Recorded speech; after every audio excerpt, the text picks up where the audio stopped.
കൂത്താട്ടുകുളം നഗരസഭയിൽ അവിശ്വാസ പ്രമേയം പരിഗണിക്കുന്നതിന് തൊട്ടു മുൻപ് UDF അംഗങ്ങൾക്കൊപ്പം എത്തിയ LDF കൗൺസിലറെ CPM പ്രാദേശിക നേതാക്കൾ കടത്തിക്കൊണ്ടുപോയി. LDF കൗൺസിലർ കലാരാജുവിനെയാണ് പോലീസ് നോക്കി നിൽക്കെ പിടിച്ചുകൊണ്ടുപോയത്.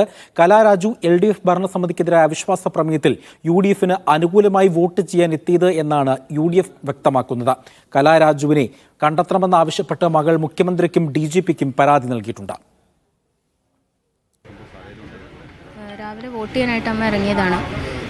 പിന്നെ ഞങ്ങൾക്ക് വിളിച്ചിട്ട് കോൺടാക്ട് ചെയ്തിട്ട് അമ്മയെ കിട്ടുന്നില്ല. ഈ നേരം വരെ വിളിച്ചിട്ടും എവിടെയുണ്ട് ആളെ ഒന്നും അറിയത്തില്ല. ഞങ്ങൾ രാവിലെ ന്യൂസിൽ കൂടെയാണ് കാണുന്നത്, ഇങ്ങനെ വലിച്ചഴിച്ച് കൊണ്ടുപോയി ചെയർപേഴ്സൻ്റെ വണ്ടിയിലേക്ക് ഉന്തിത്തള്ളി കൊണ്ടുപോകുന്നതാണ് കാണുന്നത്. അപ്പോൾ തൊട്ട് ഞങ്ങൾ വിളിക്കുന്നതാണ്, എവിടെയുണ്ടെന്ന് ഒന്നും അറിയത്തില്ല. അപ്പോൾ അതാണ് നമ്മൾ പരാതിയായിട്ട് മുമ്പോട്ട് വന്നത്. DGPക്ക് കൊടുത്തായിരുന്നു, CMന് കൊടുത്തു. ഇപ്പോൾ ഇവിടെ വന്ന് ഇവിടെ പരാതി കൊടുത്തിട്ടുണ്ട്. പട്ടാപ്പകലൊരു സ്ത്രീയെ തട്ടിക്കൊണ്ടുപോയിട്ട് കേരളത്തിലെ പോലീസ് ഇങ്ങനെ നിഷ്ക്രിയമായിട്ടിരിക്കുകയാണ്. പ്രധാനപ്പെട്ട ചോദ്യമാണിത്. മറ്റെല്ലാം ബാക്കി കാര്യങ്ങളെല്ലാം മാറ്റിവെക്ക്, അവിശ്വാസ പ്രമേയം പൊളിറ്റിക്സൊക്കെ മാറ്റിവെക്ക്.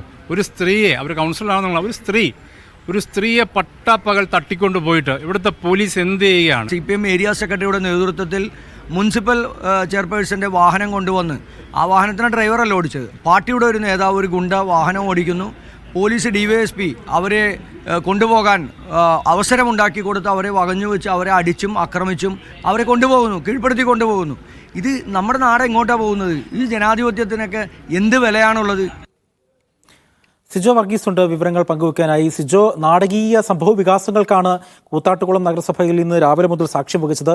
ഈ കൗൺസിലറിനെ പറ്റി എന്തെങ്കിലും വിവരമുണ്ടോ? കൗൺസിലർ എവിടെയാണ്? മറ്റു തരത്തിലുള്ള വിവരങ്ങൾ ലഭ്യമാക്കുന്നുണ്ടോ? എന്താണ് വാർത്തയുടെ പുതിയ അപ്ഡേറ്റ്? ബൈറ്റാണെങ്കിൽ എടുത്തു.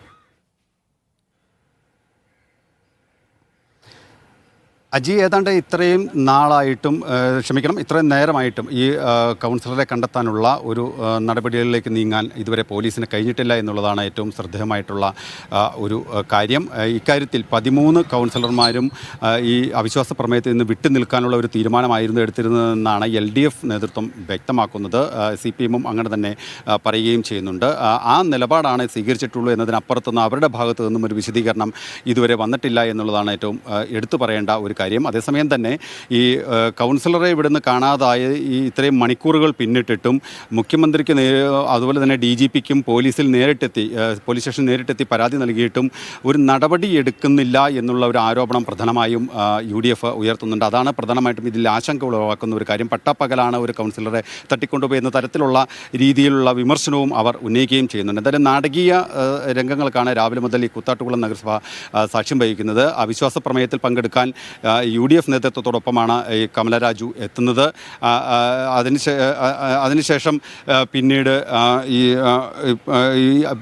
LDFകാർ ഈ കലാരാജു എത്തുന്നത്. അതിനുശേഷം ഈ LDF അംഗങ്ങൾ സംഘടിതമായി എത്തി ആളെ ഇവിടെ നിന്ന് വാഹനത്തിൽ കയറ്റി കൊണ്ടുപോകുന്നു എന്നുള്ളതാണ് പറയുന്നത്. അതായത് ഏറ്റവും പ്രധാനമായിട്ടുള്ള കാര്യം, നഗരസഭയുടെ ഔദ്യോഗിക വാഹനത്തിലാണ് ഈ തട്ടിക്കൊണ്ടുപോകൽ നടത്തിയിരിക്കുന്നത് ഒരു ആരോപണവും UDF ഉന്നയിക്കുന്നുണ്ട്. ഡ്രൈവർ മറ്റൊരാളായിരുന്നു എന്നും പറയുന്നു. CPM ഏരിയ സെക്രട്ടറി എങ്ങനെയാണോ അതുപോലെ തന്നെയാണ് പോലീസിലെ മുതിർന്ന ഉദ്യോഗസ്ഥർ പെരുമാറുന്നതെന്ന ആരോപണവും UDF ഉന്നയിക്കുന്നുണ്ട്. എന്തായാലും ഇതുമായി ബന്ധപ്പെട്ടിട്ട് ഇപ്പോഴും ഈ പോലീസ് സ്റ്റേഷന് മുന്നിൽ UDF അംഗങ്ങൾ സംഘടിതമായി തന്നെ അവിടെ നിലയുറപ്പിച്ചിട്ടുണ്ട്. എന്തായാലും 4 മണി വരെയാണ് ഈ അവിശ്വാസ പ്രമേയത്തിന് സമയം അനുവദിച്ചിട്ടുള്ളത്. രാവിലെ പ്രസിഡന്റിനെതിരെയും ഉച്ചയ്ക്ക് ശേഷം വൈസ് പ്രസിഡന്റിനെതിരെയുമായിരുന്നു അവിശ്വാസ പ്രമേയം അവതരിപ്പിക്കാനിരുന്നത്. എന്തായാലും ഭരണകക്ഷികൾ ആരും പങ്കെടുക്കാനില്ലാത്തതിനാൽ ഈ അവിശ്വാസ പ്രമേയം നടക്കുമെന്ന കാര്യത്തിൽ വ്യക്തതയൊന്നുമില്ല. എന്തായാലും 4 മണിക്ക് ശേഷം CPM നേതൃത്വം ഔദ്യോഗികമായി മാധ്യമങ്ങളെ കാണും എന്നും അറിയിച്ചിട്ടുണ്ട്. എന്തായാലും ഇക്കാര്യത്തിൽ ഒരു നിയമ നടപടികൾ ഉണ്ടാകണം.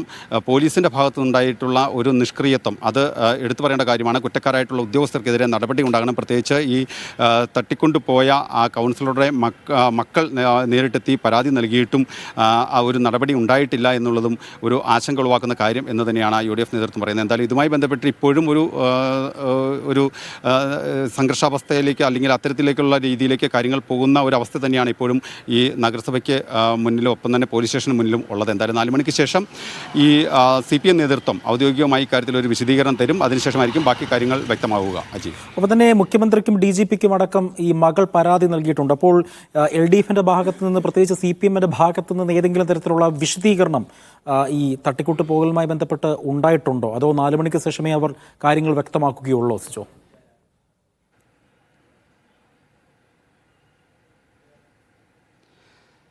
ഈ കലാരാജുവിൻ്റെ മകൾ ലക്ഷ്മി നമ്മളോട് സംസാരിച്ചപ്പോൾ പറയുന്നത് നേരത്തെയും ഈ അവിശ്വാസ പ്രമേയത്തിൽ സ്വീകരിക്കുന്ന നിലപാടുമായി ബന്ധപ്പെട്ട് ചില പ്രശ്നങ്ങൾ പാർട്ടി തലത്തിലുണ്ടായിരുന്നു. അതുമായി ബന്ധപ്പെട്ടുള്ള പ്രശ്നങ്ങളുടെ ഒരു തുടർച്ചയായാണ് ഇന്നത്തെ ഈ ഒരു സംഭവങ്ങളെല്ലാം ഉണ്ടായിരിക്കുന്നത് എന്നാണ്. എന്തായാലും ഇതുമായി ബന്ധപ്പെട്ട് ഫോണിൽ പല രീതിയിൽ സംസാരിക്കുന്നുണ്ടായിരുന്നു, പല രീതിയിലുള്ള സംസാരങ്ങളെല്ലാം ഉണ്ടായിട്ടുണ്ടായിരുന്നു. പക്ഷേ അതൊരു ഭീഷണിയുടെ തലത്തിലേക്കൊന്നും മാറിയതായി അറിയില്ല. എന്തായാലും ഇപ്പോൾ ഞങ്ങളുടെ ആവശ്യം മകൾ പരാതിയിൽ പറഞ്ഞിരിക്കുന്ന പ്രധാനമായിട്ടുള്ള കാര്യവും അമ്മ എവിടെയാണെന്ന് അറിയണം, അമ്മയ്ക്ക് മർദ്ദനം ട്ടോ മറ്റേതെങ്കിലും പ്രശ്നങ്ങൾ ഉണ്ടായിട്ടുണ്ടോ എന്നുള്ളതടക്കം അറിയേണ്ടതുണ്ട്. അത്തരം കാര്യങ്ങൾ അറിയാൻ വേണ്ടിയിട്ടാണ് പോലീസിനെ സമീപിച്ചത്. മുഖ്യമന്ത്രിയെ സമീപിച്ചിട്ടുണ്ടായിരുന്നു.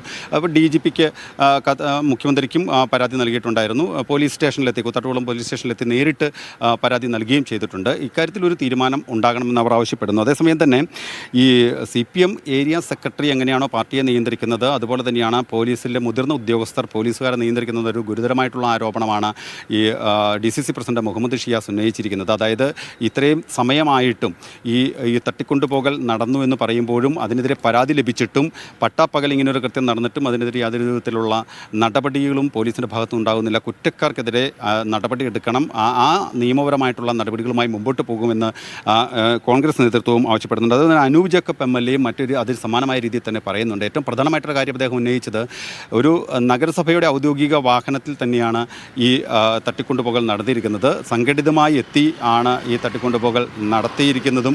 അതായത് UDF പ്രവർത്തകർക്കൊപ്പമാണ് ഈ അവിശ്വാസ പ്രമേയത്തിൽ പങ്കെടുക്കാനായി എത്തിയത്. ആ സമയത്താണ് ഈ കൗൺസിലറെ ഈ നഗരസഭയുടെ വാഹനത്തിൽ തട്ടിക്കൊണ്ടുപോകുന്നത്. അതേസമയം തന്നെ ഈ നഗരസഭയുടെ വാഹനം ഓടിച്ചത് മറ്റൊരാളാണെന്നുള്ള ഒരു ആരോപണവും കൂടി ഉന്നയിക്കുന്നുണ്ട്. ഈ നഗരസഭയിലെ പ്രതിപക്ഷ കൗൺസിലർമാരെല്ലാം തന്നെ പറയുന്നത് തങ്ങൾക്കൊപ്പം ഉണ്ടായിരുന്നു, പക്ഷേ എല്ലാ കൗൺസിലർമാർക്കും സംരക്ഷണം നൽകണമെന്നാണ് ഹൈക്കോടതി ഉത്തരവുണ്ടായിരുന്നത്. പക്ഷേ ആ ഉത്തരവ് നിലനിൽക്കി അതിനുള്ളൊരു ലംഘനമാണ് നടത്തിയിരിക്കുന്നത്. എന്തായാലും പലർക്കും ഇത്തരത്തിൽ മർദ്ദനമേറ്റതായിട്ടുള്ള രീതിയിലും ആരോപണം ഈ പല കൗൺസിലർമാരും ഉന്നയിക്കുന്നുണ്ട്. എന്തായാലും ഇക്കാര്യത്തിൽ ഒരു വ്യക്തത 4 മണിക്ക് ശേഷം വരും. 4 മണിയോടുകൂടി മാധ്യമങ്ങളെ CPM നേതൃത്വം കാണും എന്നാണ് അറിയിച്ചിരിക്കുന്നത്.